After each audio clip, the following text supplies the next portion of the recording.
I could never have imagined that my own daughter would one day humiliate me in front of everyone. Yet there I was at her engagement celebration, standing beside the buffet table, holding a modest present, when Chelsea leaned close and whispered, "You're not coming to my wedding. You're toxic. Get over yourself, old woman." Her bridesmaids burst into laughter, the sound of their glasses chiming together while she beamed, triumphant. Still, I didn't react, because just 3 days earlier I had finalized the sale of the house she assumed would be hers one day.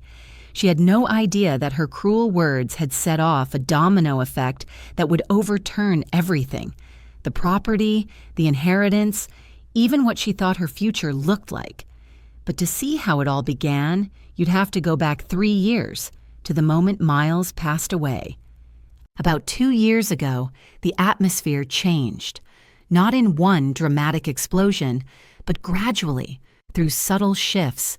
The glances, the tone, the way Chelsea began to correct me in front of others. I kept telling myself she was grieving. Yet grief doesn't sigh when you talk about the man you were married to for 38 years. Grief doesn't murmur, "God, you're so dramatic," when you discuss funeral bills. Grief doesn't sneer at you in your own kitchen and call you a freeloader. But Chelsea did. One evening, she stood in the pantry I'd filled for decades and said, "Maybe it's time to downsize, Mom. Let's be real," she added.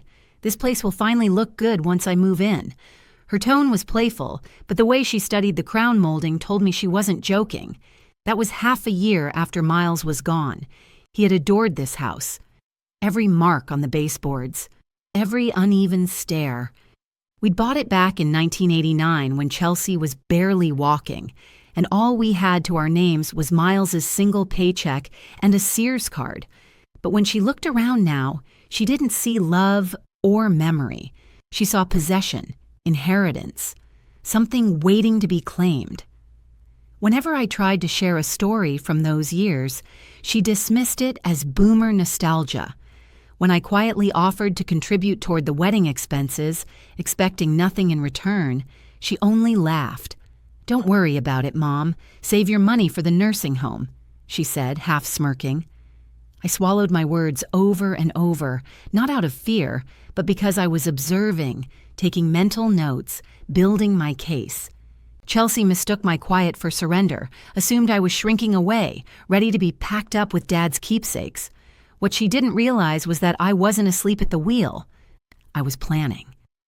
After nearly 4 decades of running a home, caring for a dying husband, and stretching every dollar to keep us afloat, I knew the value of patience, of staying still until the right moment, of making certain that when the dust settled, I'd still be standing. Over the following 2 years, what she did to me went far beyond simple disrespect. It was a slow erasure, and I chronicled every bit of it. The decline wasn't loud or sudden. It was careful, deliberate. Chelsea didn't explode. She wore me down piece by piece. One time she took my car to fetch her fiancé's mother from the airport. She didn't bother to ask, just left a note. "Taking the Lexus. Be a good, sports smiley face." When I mentioned it later, she gave me that blank look. "God, Mom, don't be weird. You weren't using it." That phrase became her mantra. You weren't using it. That's how she justified everything. My car, my kitchen, eventually, my entire house. She even began tossing out the old family photographs Miles had hung in the hallway, claiming they ruined her minimalist vision. When I discovered them dumped in a Goodwill box, I asked why. She shrugged and said, "Mom, we're going for a modern look. No offense, but those old baby pictures aren't decor." Then came the words that stung most. "Maybe it's time to let go of all that. All that." She meant my history. 2 weeks before her bridal shower, I tried to give her my grandmother's bracelet.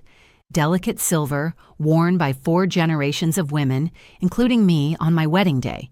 She didn't even lift the lid. "God, Mom, that's ugly." "No offense, but some people should recognize when their sense of style has expired," she said. I held myself still and wrote it down, as I had been doing with everything.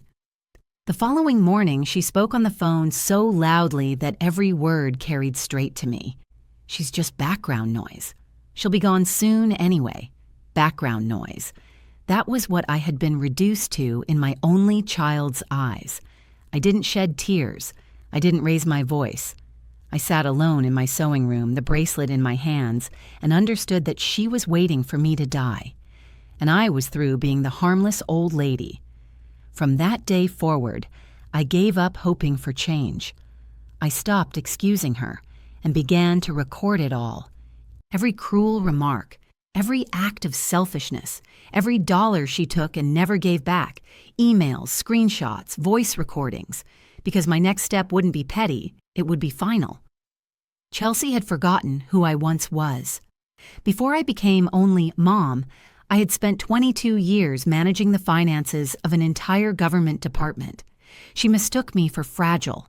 She should have checked my credentials. Chelsea saw nothing but a quiet woman in a chair, small, predictable, fading. What she didn't realize was that I had balanced budgets while men in suits claimed the credit, and I let them because I never needed applause. Nothing but evidence. And Chelsea? She was piling it up for me like neatly stacked logs.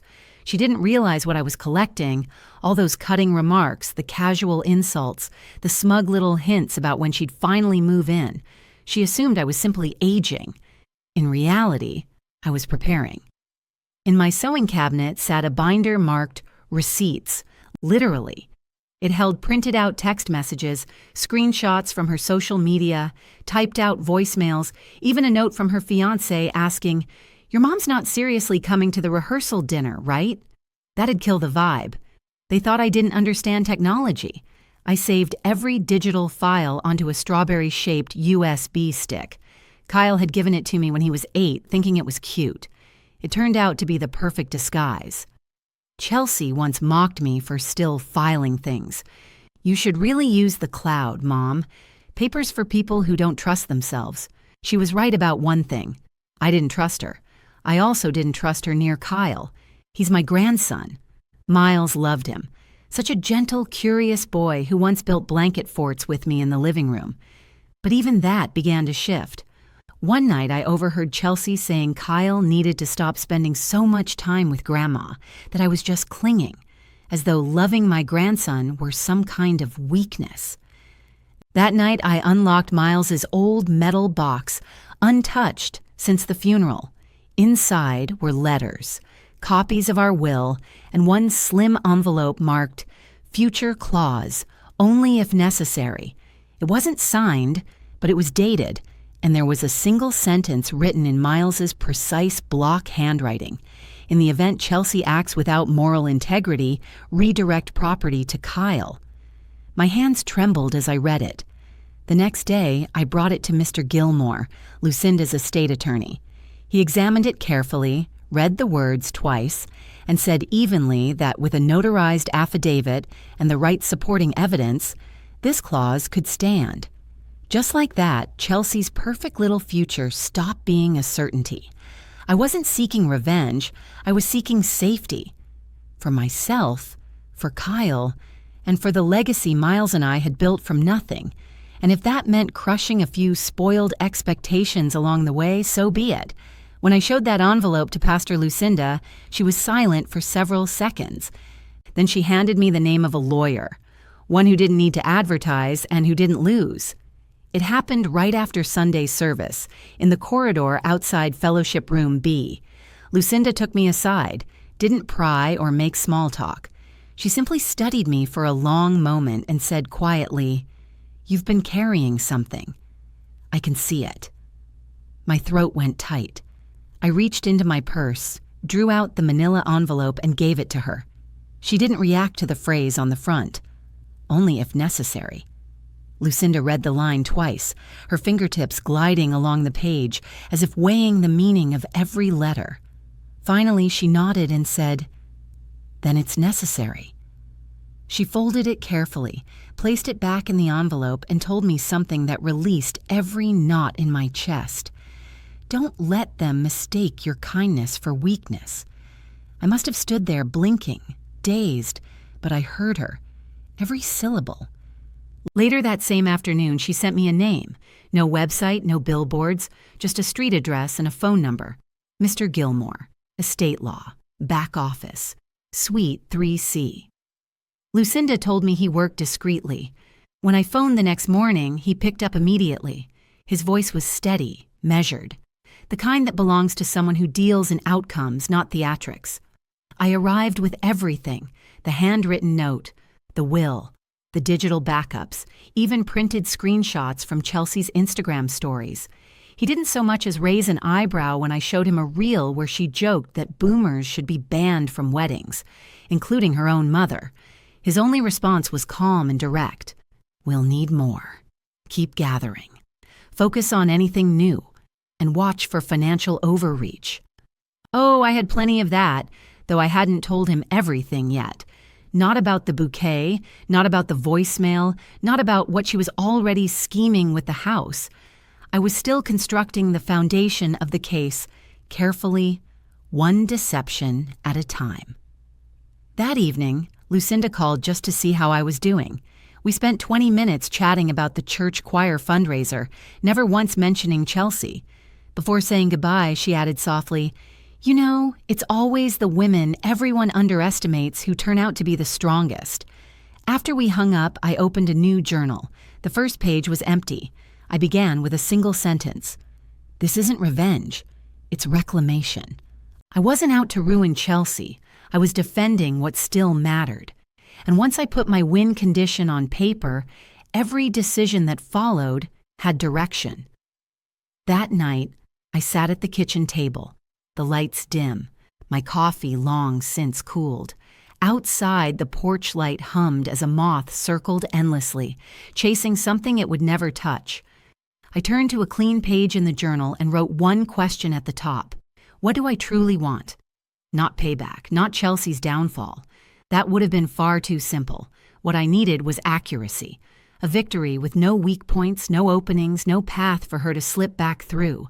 So I drafted a list, straightforward, definite, unshakable. 1. Secure my future. I refused to spend my remaining years dependent on someone who had once reduced me to background noise. That meant tightening control over everything. My accounts, my name, my autonomy. 2. Redirect the estate. Miles and I had poured ourselves into this home, repairing, sanding, painting, wiring it piece by piece. Chelsea had once said she wanted to strip it of its dated soul and modernize it. She would never touch it. 3. Protect Kyle. He was the only one who still made me feel like myself. Every Sunday he'd come into the kitchen and whisper that we needed to bake just one more banana bread, as if it were our secret mission. He deserved more than to grow up learning her brand of arrogance. And now, for the first time, Kyle had a legitimate chance at inheriting something real. If I handled everything carefully, the house could pass to him under conditions Chelsea would never be able to alter. 4. Eliminate every opening for manipulation. Chelsea had always known how to weaponize emotion, tears on command, pity as performance. But I'd spent decades working beside politicians, union heads, and penny-pinching mayors. I'd watched full-grown men break down when I uncovered the misplaced decimal they thought would stay buried. She was about to learn what they learned. No deception can survive under documented proof. I closed the notebook and placed it next to the strawberry-shaped USB, one for the courtroom, one for the fire, if it ever came to that. That night, I slept with a peace I hadn't known in years. Not joy, not yet, but clarity. And with clarity came control. Chelsea still believed I was nothing more than her mother, a sentimental leftover who didn't grasp boundaries or technology or the concept of market value. What she could never comprehend was that the woman she thought she'd stepped over had quietly lifted the entire board and rewritten the rules. Inside Miles's lockbox, I found one more sheet of paper, a single page, one sentence. There was no signature, yet it felt like the hinge for everything. The box still gave off that faint cedar smell. Miles always hid it under the closet floorboard, shoved behind old shoeboxes Chelsea never bothered to look under. He used to call it the vault. Inside lived the official papers, birth certificates, life insurance, our marriage license. Everything formal was kept there, but on that day I found something unofficial. A loose sheet folded behind the original will, a single page, typed, unsigned, bearing only a heading, amended intent, property clause, in progress. I read it twice before I could exhale. The phrasing carried his voice. In plain words it declared, "In the event of questionable moral conduct by our daughter, the home at 814, Longview shall be transferred to our grandson, Kyle Reynolds, under trustee supervision." A signature line sat blank at the bottom. He never had the chance to sign. Intent, I reminded myself, can be mighty when matched with proof. The next morning, I took the page to Mr. Gilmore. My hands trembled just enough for him to notice. He glanced at the sheet for under half a minute and told me that if we paired this with my affidavit and solid evidence of behavior, yes, it might hold up. He warned it was not a certainty. Still, it was bargaining power. And in law, leverage means everything. I told him I would get what was needed. He nodded, steady as always. "You're already halfway there. Keep gathering everything, especially money trails, emotional digs, and anything digital. People often forget the web never forgets." I woke at 5:11 the next day, not from a nightmare, but from resolve. Coffee in hand, laptop open, I pulled out the binder labeled Receipts, the one Chelsea assumed was full of coupons, and began assembling timelines, quotes, screenshots, and context, the building blocks of a prosecutor's file, delivered in the voice of a mother who'd been told to get over herself. Every post, every petty barb, each financial breadcrumb went into it. First target, her public Instagram. There was the post that read exactly, "Can we normalize not inviting toxic parents to your wedding?" I said what I said, captioned with a selfie and 2 champagne emojis. Then I tracked down an email she accidentally forwarded while still on my Wi-Fi, a thread between her and her maid of honor titled, "Should we just not tell her?" where she wrote, "I'm honestly fine if she doesn't show up. Her whole vibe is depressing." Her whole vibe? I had given her life, her laugh, her stubbornness. Now she reduced me to something she didn't want at her polished weekend. Then a voicemail arrived that wasn't intended for me, but for her friend Danny. She had probably tapped the wrong contact. In that message, she complained that although she's technically chipping in, it was really hush money, and that they were doing me the favor of pretending to include me. If I pulled the bracelet stunt again, she vowed she'd lose it. I sat there, absorbing it all. The phone was still in my hand as I stared at the transcription, feeling an odd sort of gratitude, pretending, stunt. To her, kindness had become a form of currency, proof that I was trying to buy space in my own daughter's life. And that bracelet she mentioned? The family heirloom I had offered her, the one that had passed through 4 generations. She called it a stunt. That was the moment something inside me shifted. It wasn't anger or grief, not even heartbreak, just a crisp, deliberate click, like a lock turning open. I forwarded the voicemail to Mr. Gilmore, along with the metadata. 2 hours later, his reply came. "We're well within grounds for disinheritance. We just need one more piece. Proof of intent to manipulate or control your assets. A paper trail." What he didn't know was that I already had one. In a kitchen drawer, beneath the stack of tea towels, was a florist receipt, $389 for white peonies and ranunculus, billed to my credit card. The note attached read, "Thank you for not coming. Enjoy the silence. It suits you. She had sent me flowers for staying away. You want silence, Chelsea? Fine. Let's see how quiet things get when the for sale sign goes up." I kept the note, then picked up the phone and called the realtor. When the agent walked through the door, she looked around and said, "Solid bones." I laughed.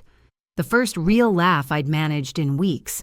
She never questioned why Miles's slippers still rested under the bed in the master room, or why the framed engagement photos of my daughter were turned face down on the shelf.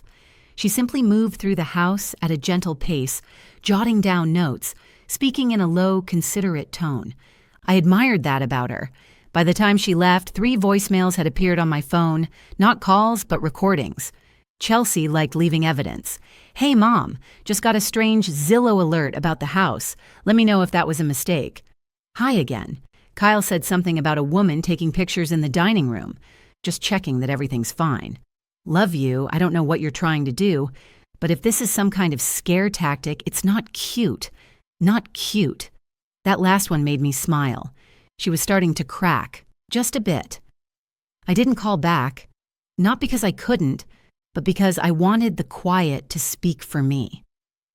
3 days later, the photographer arrived. Polite man, mid-30s, soft-spoken. He asked me to step aside while he captured the living room. "This room gets beautiful light," he remarked. I nodded and said, "It's held a lot of birthdays." He smiled as if he understood. That evening, Chelsea posted a picture from her wedding dress fitting. The caption read, "No negative energy allowed at this fitting." She had no idea what was unfolding beneath her.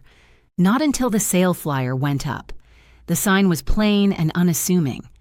For sale. Historic 3-bedroom, 2-bathroom, walk to Parks. That same afternoon, my phone buzzed with a message. "Are you serious?" No punctuation, no signature, which told me everything. She'd seen it. I didn't answer. Instead, I sat in the sunroom beside Kyle as he constructed a fort from cushions and fairy lights. "Can we take this one to the new house, Grandma?" he asked. I looked at him.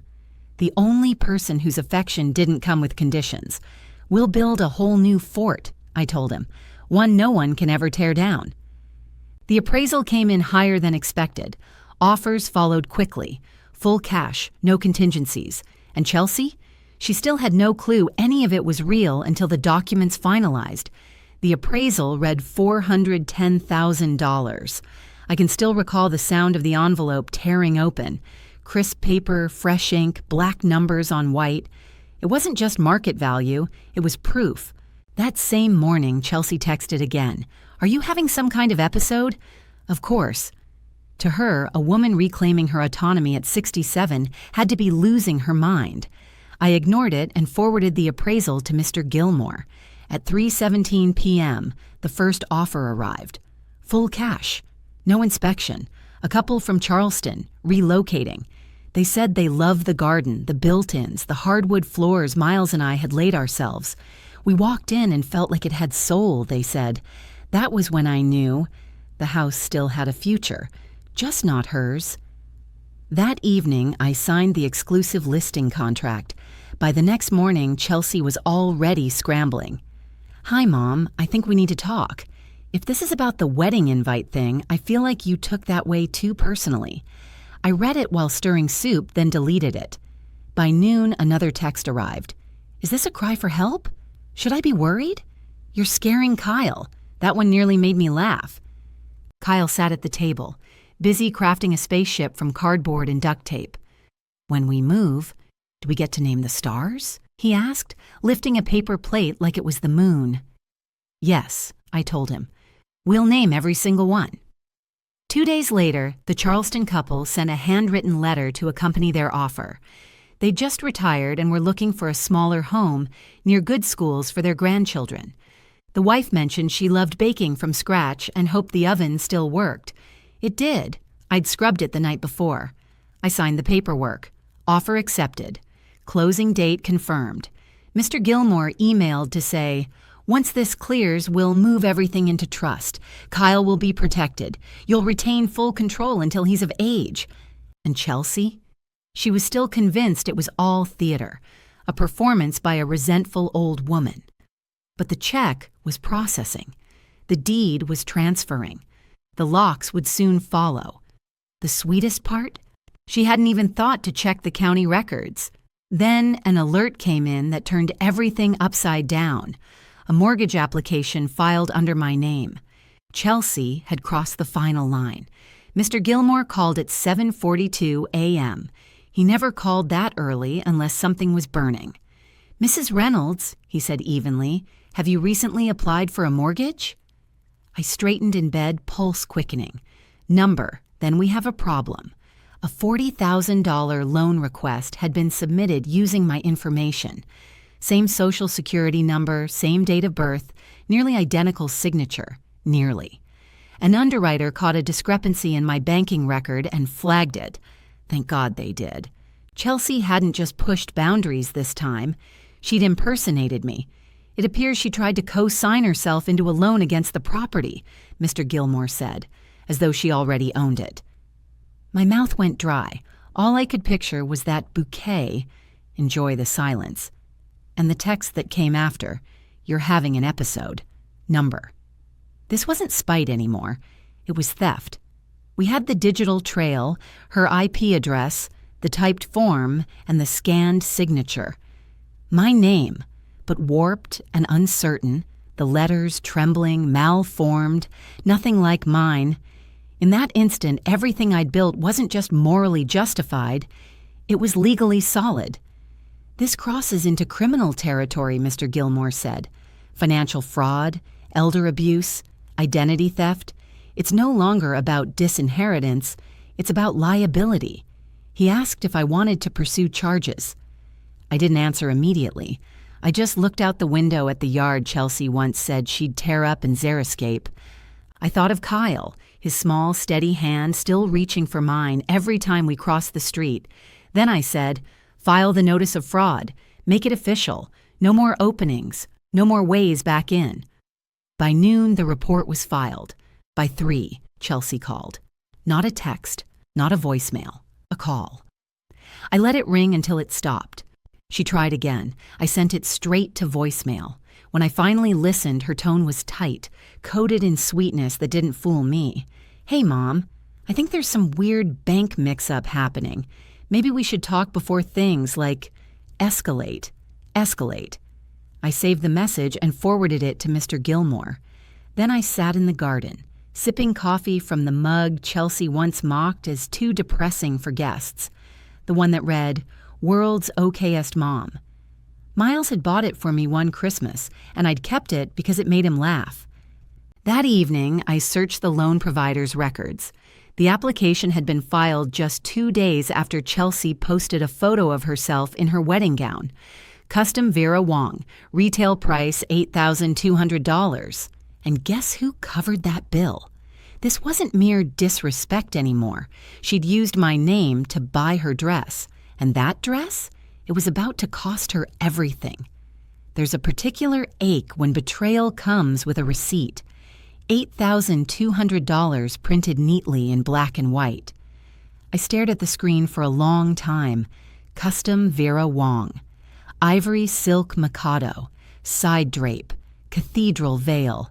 Timeless, the website claimed. She posed in it like she'd earned it. Caption, "When you find the dress, you know."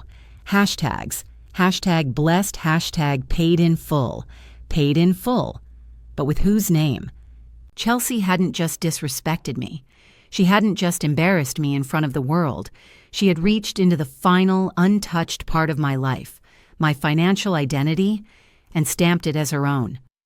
That night, I opened the binder marked receipts. Literally every slip of paper. Florist invoice, venue hold fee, cake tasting deposit, stacked inside my binder. All of it charged to my card as accidents she never repaid. Each time she'd chirp, "Oops, meant to use mine. I'll Venmo you." She never did. But the forged loan? That wasn't an accident. That was intent. And it was enough. Mr. Gilmore said we now had full legal grounds for disinheritance. Everything Chelsea had once assumed was guaranteed. Gone. The house, the estate, the trust.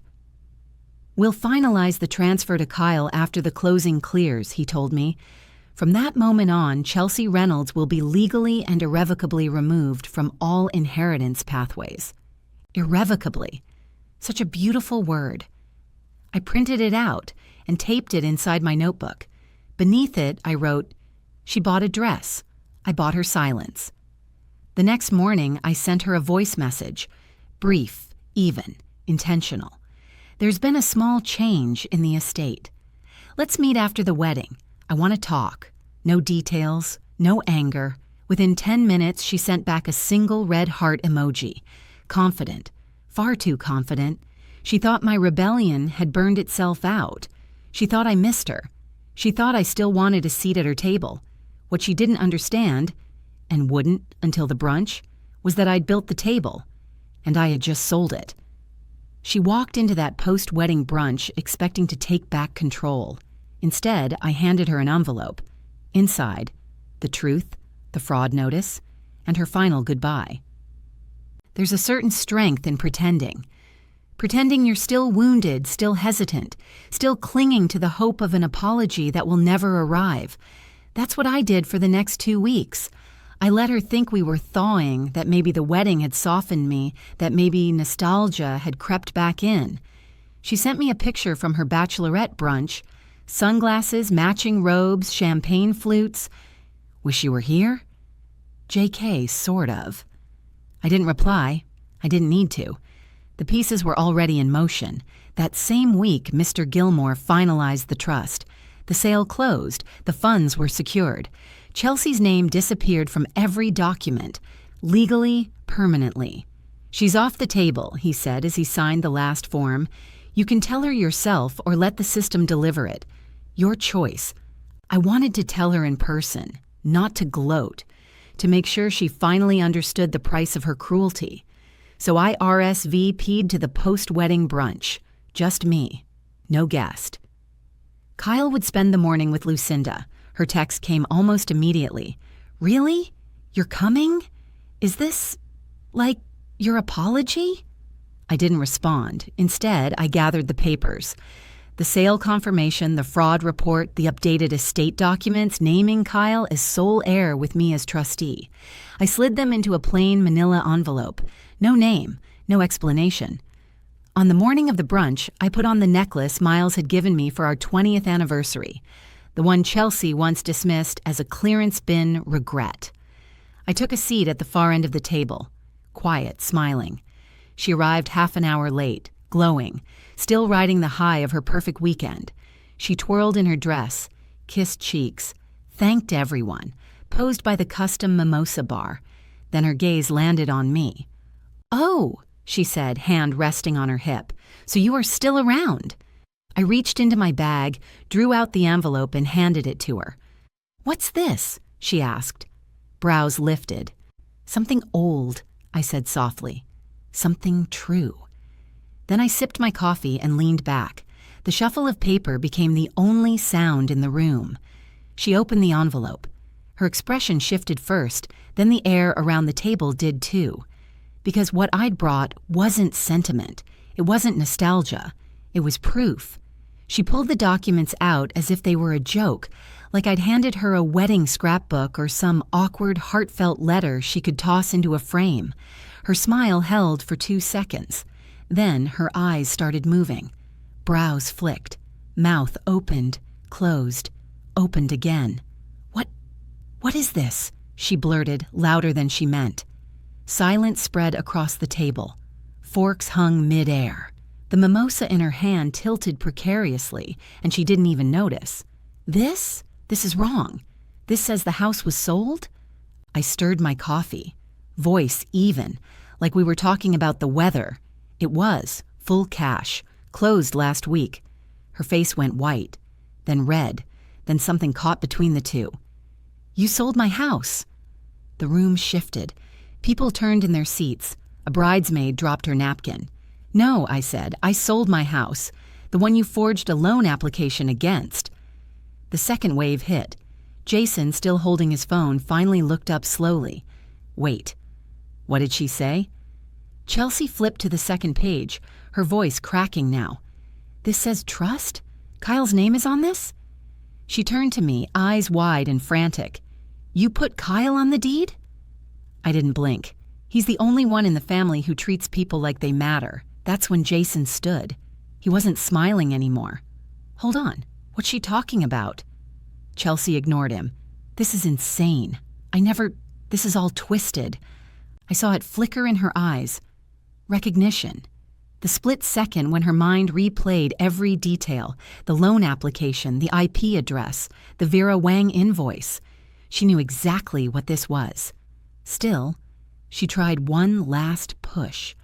"You're not actually cutting me off. This can't even be legal." A voice answered from behind her. "It is." Mr. Gilmore stepped forward from the back of the room, sharp in a navy suit, folder tucked neatly under his arm. He hadn't come intending to speak, but he was prepared.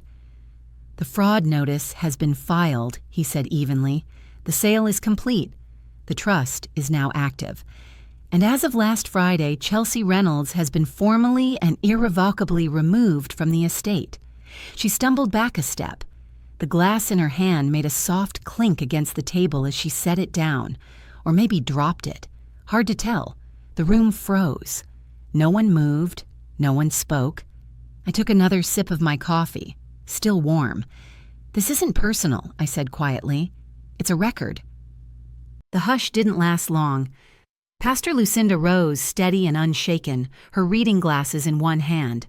"May I see those papers?" she asked. Chelsea shoved them aside, but Lucinda didn't flinch. She lifted the top page and began to read aloud, slow and precise, the part Chelsea most wanted forgotten. Application for mortgage loan, $40,000. Filed under the name Reynolds Margaret. Signature inconsistent. IP address, Chelsea Reynolds. Every head in the room turned toward my daughter. Chelsea's hand shot out, trying to snatch the papers back. This isn't what it looks like." But before she could say more, Claire, my neighbor for 18 years, spoke from the far end of the table. "I have something too." She lifted her phone, tapped the screen, and let the audio play. Chelsea's voice poured into the room, thick with disdain. "She's just background noise. She'll be gone soon anyway."